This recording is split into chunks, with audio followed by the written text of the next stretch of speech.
Hey, what's up? I'm Darkbblue, trying to help everyone enjoy games in depth. Welcome back to our Elden Ring Mechanic-Centric walkthrough guide. After the previous videos, you have successfully completed the content in Limgrave, learned how to explore, and preliminarily been introduced to 3 combat styles. In this video, I'll speed up and finish Liania, Khalid, and Academy. First, reach Liania through the Throne Room of Godric, descend to the lake and unlock the first map fragment. Soon, you'll meet an NPC in a small gather, talk to her, and help her find her necklace. After this, you'll be given an invitation to the Volcano Manor.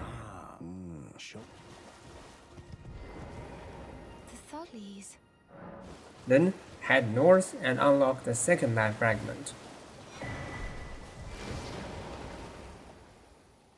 Teleport back to the south shore of the lake and head west.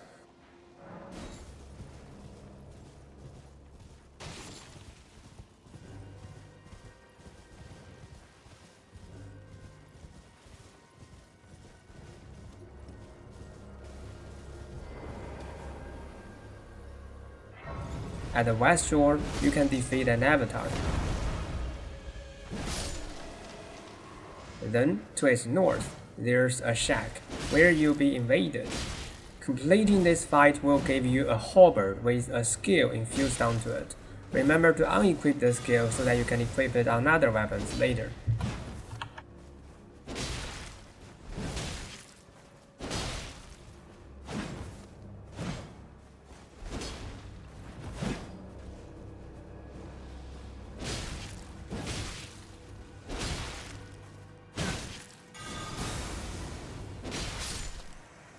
Further north, there's a jellyfish shield near some red jellyfish, and eventually unlock the final map fragment. Now open your map and look at these ships.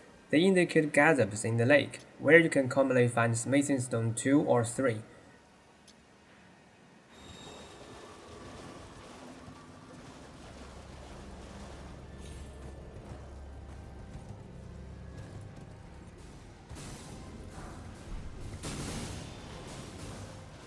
Besides these ships, there are 2 additional smithing stones not drawn on the map. One is located in the forest east of the Academy town, and the other is in the western forest. Go loot the stones in these locations, and you will be able to upgrade the Great Sword to +9. Next, let's go loot the northeastern tunnel. The boss here is a Crystallian, and the strategy is Stamp Uppercut. Every hit from this skill can send it into the air, and roughly every third hit will pun it instead and give you a chance to do a fatal attack. Let's take this chance to learn the 2 stun mechanics. The first 2 staggers are determined by a mechanic called damage level. Basically, every move has its damage level stat, and there are roughly a dozen different damage level ranks in total.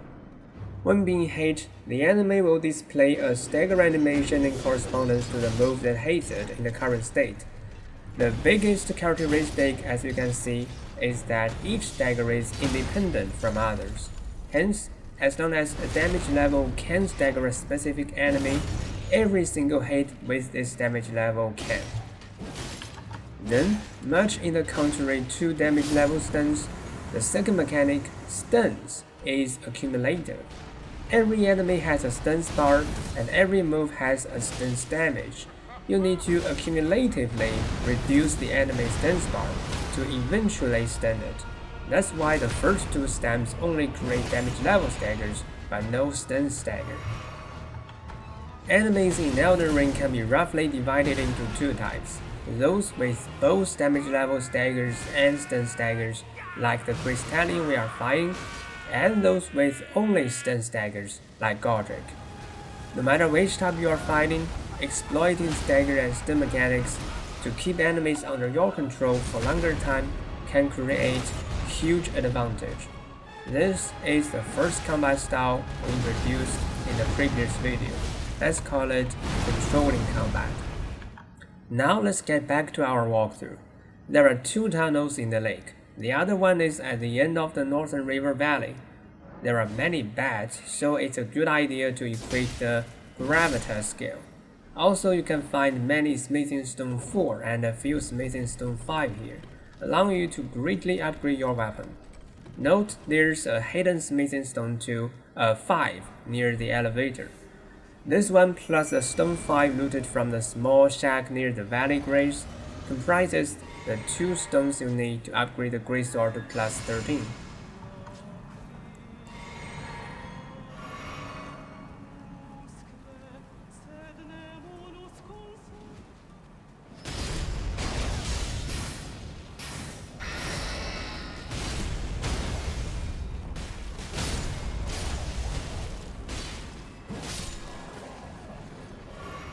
The boss for this tunnel is Magma World.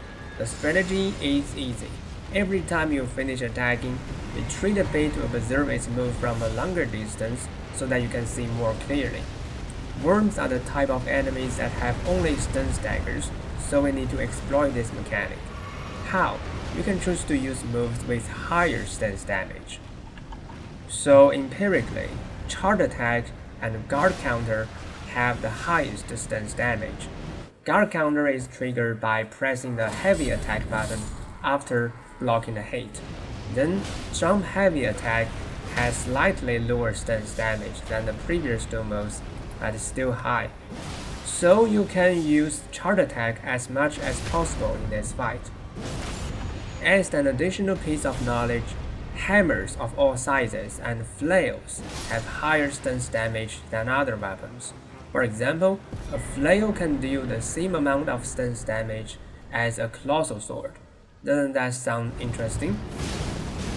The weapon dropped by the worm is very suitable for our strength and face character, and it's a summary weapon, not requiring any regular smithing stone, so you can upgrade this weapon and play with it.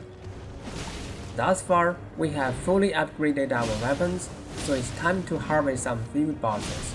There are many of them in the lake. You can follow the marks of a wiki to find all of them. Here I shall detail some bosses with very good reward or some reminders. There's a Night Rider at the Northern Road which can be reached with a Spirit Spring. It drops a skill called Giant Hunt, which is extremely useful in the future. There's an avatar at the Eastern Shore who drops many crystal tears to increase elemental damage. There are 2 death birds in the lake. Currently, we have access to 1 more buff to exploit their weaknesses. To get it, take the elevator in the worm arena and turn left upon arrival. Here, a scarab will drop a skill called Secret Order.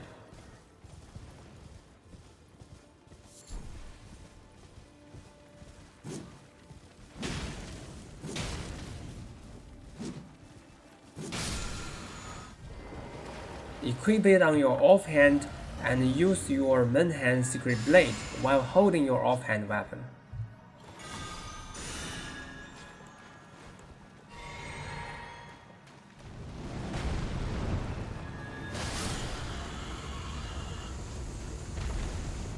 There's a knight on the Eastern Shore. The strategy for him is the same as what we did to previous knights, bait and strafe.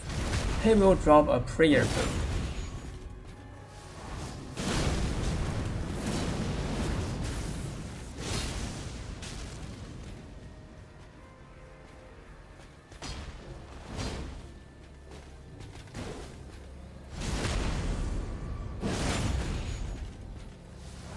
Hand it to the Great Turtle in the Northern Church and you will be able to learn incantations.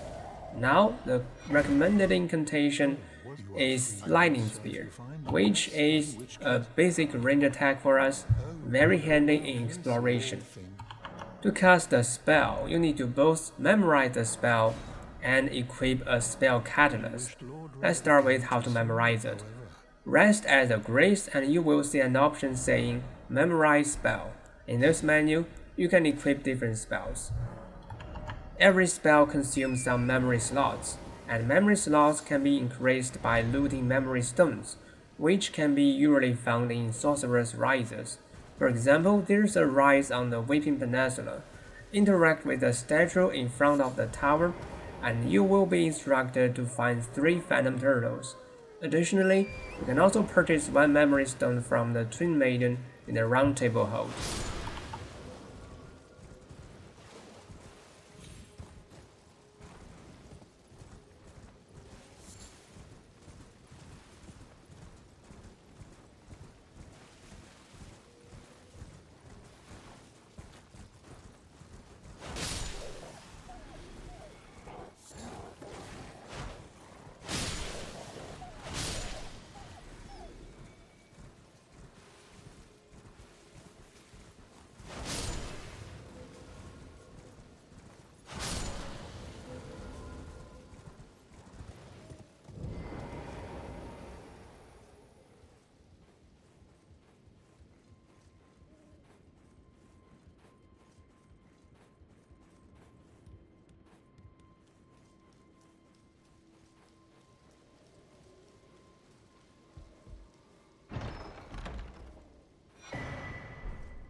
Casting a spell also requires a catalyst, which is a secret seal for incantations.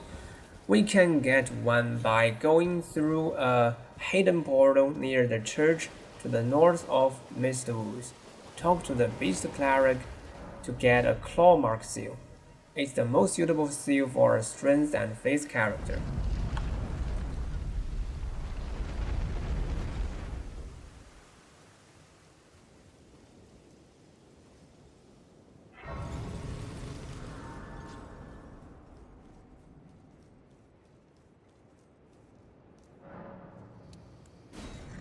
I smell it. Feed it me. Tarnished. I shall grant. Feed me. I shall feed. Hold the seal on one of your hands and switch to the desired spell. Then press the attack key in correspondence to the hand with the seal, and you will cast the spell. Now note 2 things. First, this seal also requires to be upgraded. You should prioritize the upgradation of your greatsword and spend the remaining resources on this seal. And 2, many spells can be cast both quickly and charged. This lightning spear incantation exactly can be charged to deal more damage. In the end, let's go fight the magic dragon in the lake. In its nest, you can loot the key to the academy.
Theoretically, with the key looted, we have access to the academy. However, now I recommend you to go explore Caelid first. On my hand, this gets you better prepared for the challenge in the academy, and on the other, in Caelid, you can find a talisman that increases your rune gain, which makes the academy more rewarding. The first thing to do in Caelid is to unlock the mech fragment. Then go to Gale Tunnel to upgrade your weapons. And finally, let's loot the Golden Scarab Talisman.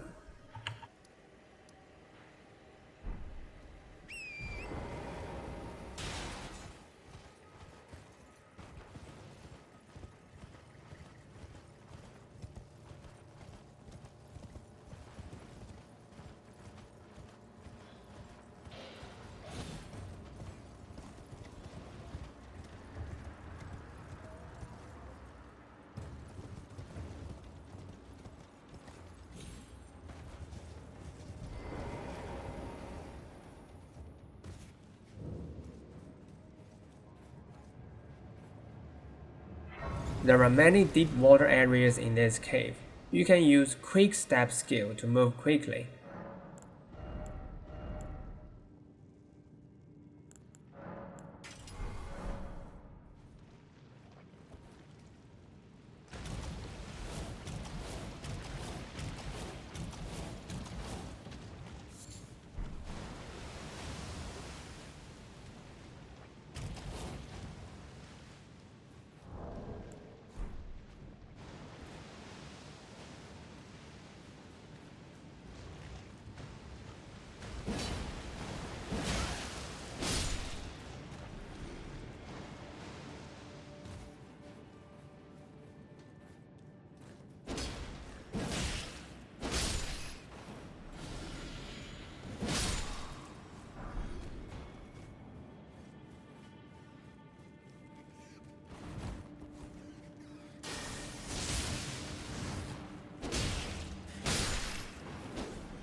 Get to the deepest zone of the cave and fight 2 Clean Rod Knights.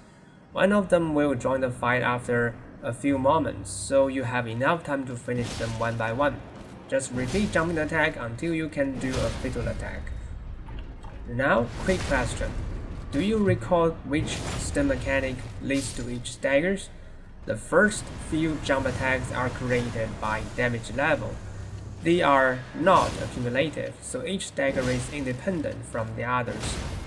The final stagger is created by stuns, which is accumulative, so it's created only after several hits are landed. Now that you have the golden scrap, it's time to harvest some bosses. As you may notice, you won't immediately get the rune reward after the boss is defeated. This time window is designed for you to switch to the scrap. We can loot some additional stuff before the fight. Now go to Fort Gale. A lion here will drop a skill called Lion's Claw. There's a strength talisman in the fort. And finally, you can find a flame strength incantation outside of the fort, which increases your fire and physical damage.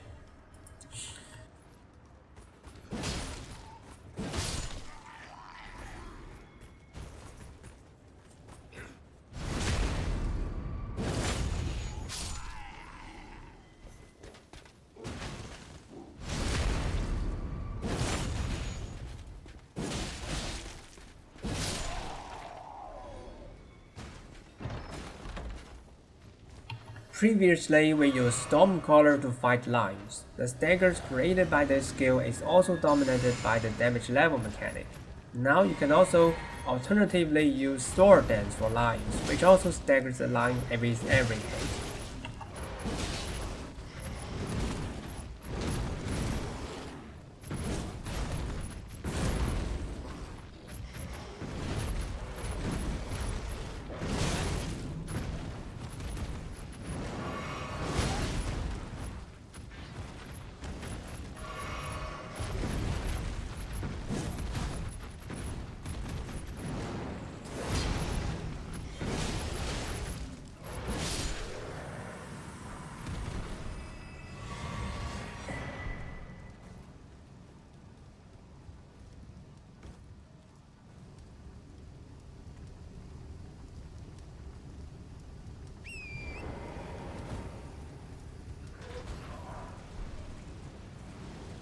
With the new incantation, we can have more buffs for the fights. The recommended buff order is Flask, Golden Vow, and Flame Strength. In Khalid, you will meet a new field boss, Commander. The recommended strategy is to parry his melee attacks.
Then there's a road dragon to the southwest of the main road.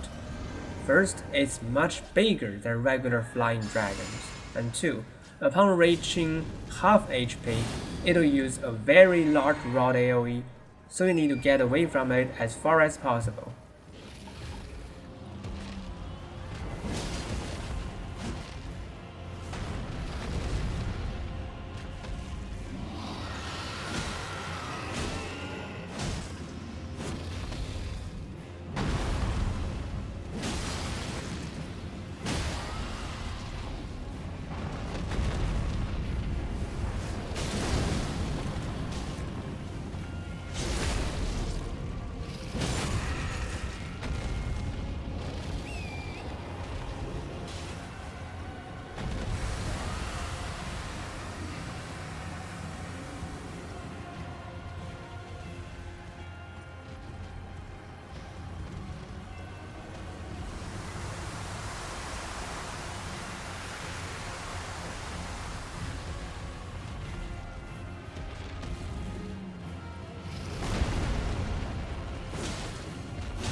It's time to explore the academy. Teleport to the academy town and go to the front gate. Interact with the seal to be teleported to the main plaza.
You can see a summoning sign on the bridge. Finishing the fight will give you a skill called Raptor of the Mists, which is very useful.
Ah, that bloody thing. Here's a token.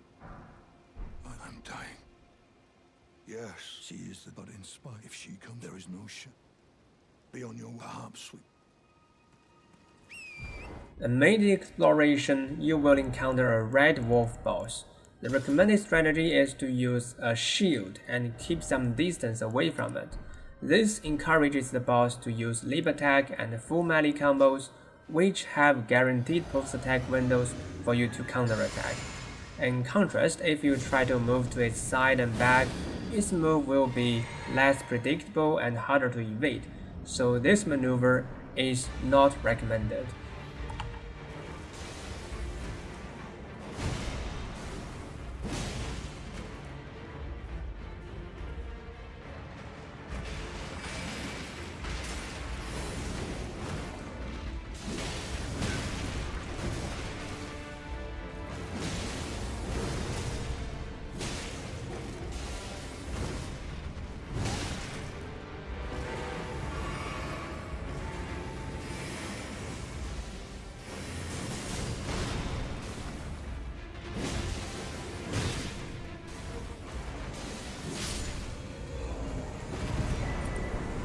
Leaving the boss arena, you will find a new wet blade in the building to your left. It's for magic and cold affinity, which are useless for our build. Nevertheless, in the future, we will find fire and Holland wet blades for our character. The correct route is to go through the long stairs where there's a rolling stone.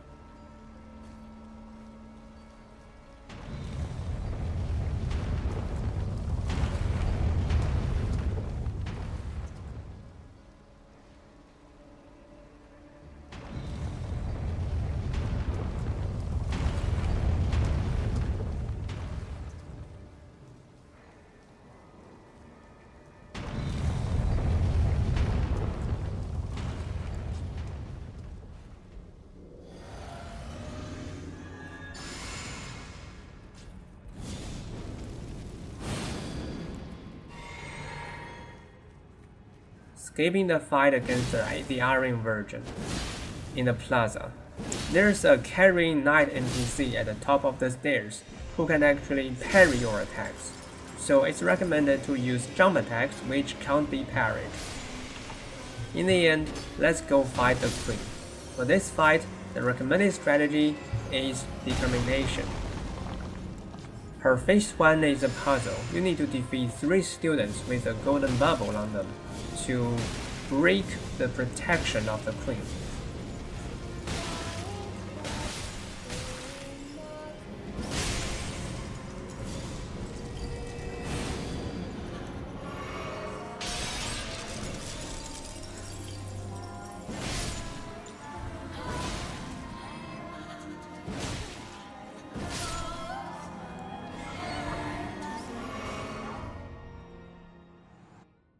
Then into phase 2, you need to know the boss's special stun mechanic. She can be easily staggered by damage level. However, after being staggered, she will trigger a counterattack or evasion move that grants her temporary hyper armor. Therefore, it's very hard to stun lock her. So our strategy is to maximize every hit we can land on the boss, and just don't try to do stun lock. That's why we are using determination. Dear daughter, weave thy night in. By the way, this is my attributes after the queen fight. If you want to play games into depth together with me, don't forget to like and subscribe. Thanks for watching, see you around. Light of plenty, did there not